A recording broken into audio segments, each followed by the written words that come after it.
As soon as I joined the Alot family, I felt as though I had found a real family.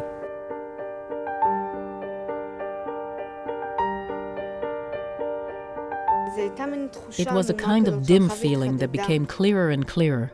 When she was about a year and a half old, she was given a definitive diagnosis of being on the autistic spectrum.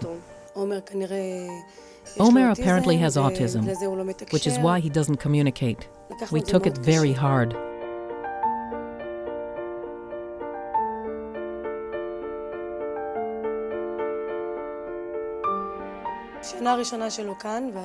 During our first year at Alot, we saw an improvement. He started going to Alutaf, and 2 or 3 months later, he called me Mommy.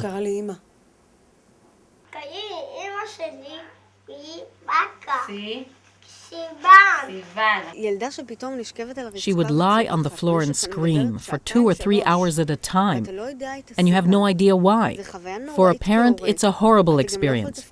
You can't take care of the other kids, the house, you don't know what to do. So when that stops, and she's happy, and understands that there are rules, and starts realizing that she can make the rules work for her, it's a tremendous achievement. As a parent, on the one hand you have to take care of your autistic child, while on the other hand you have to try to maintain a normal life. Alutaf makes this possible. It gives us the security of knowing that Ariel is in good hands, and that every moment is being put to good use, which is exactly what we want for her. When we get home, we keep up the same activity with Omer, and Omer cooperates nicely. Whose turn is it now? It's Omer, that's right. Turn it over. Great, you did it. Since Omer started going to Alutaf, there's been no more stress at home. The house is calmer.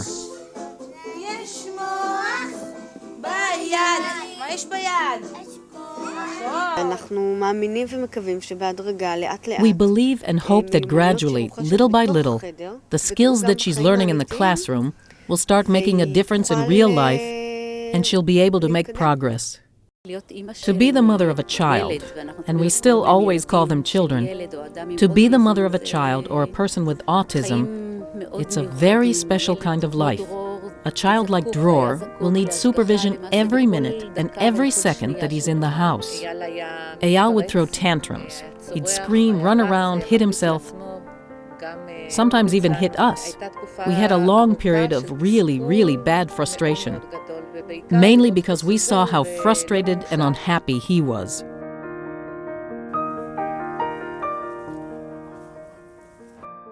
He's been at Kfar Ofarim for 7 years now. Now he's finally happy because he's found his place.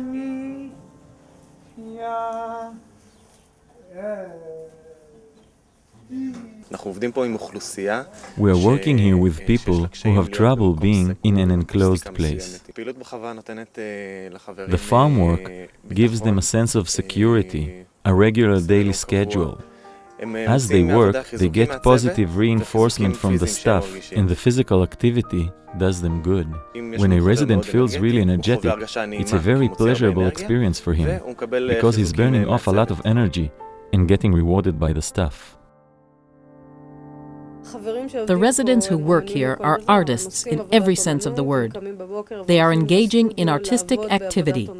They get up in the morning and go to the studio to work and create art. That's what we call them.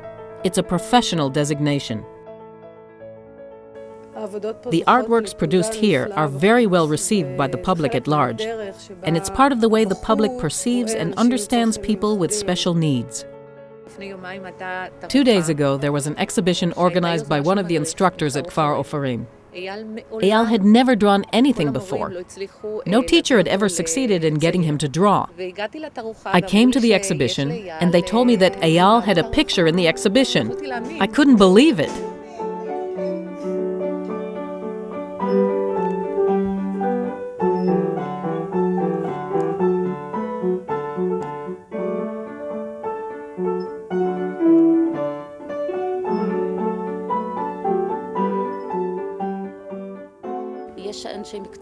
There are professionals here who make sure that he will be able to make the most of his talents. And fortunately, he has many talents in art, music, and learning. And his talents aren't going to waste here.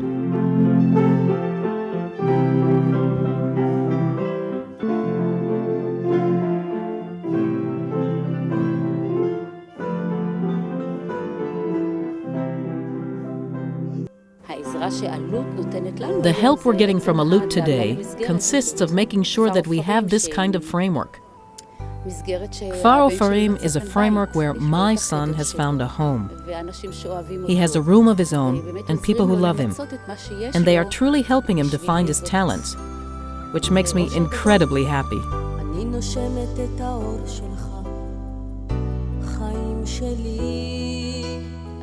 Now, we've reached a new stage, the stage of adulthood and eventually aging, because ultimately, severely autistic children turn into autistic adults, and they need supportive frameworks all their lives.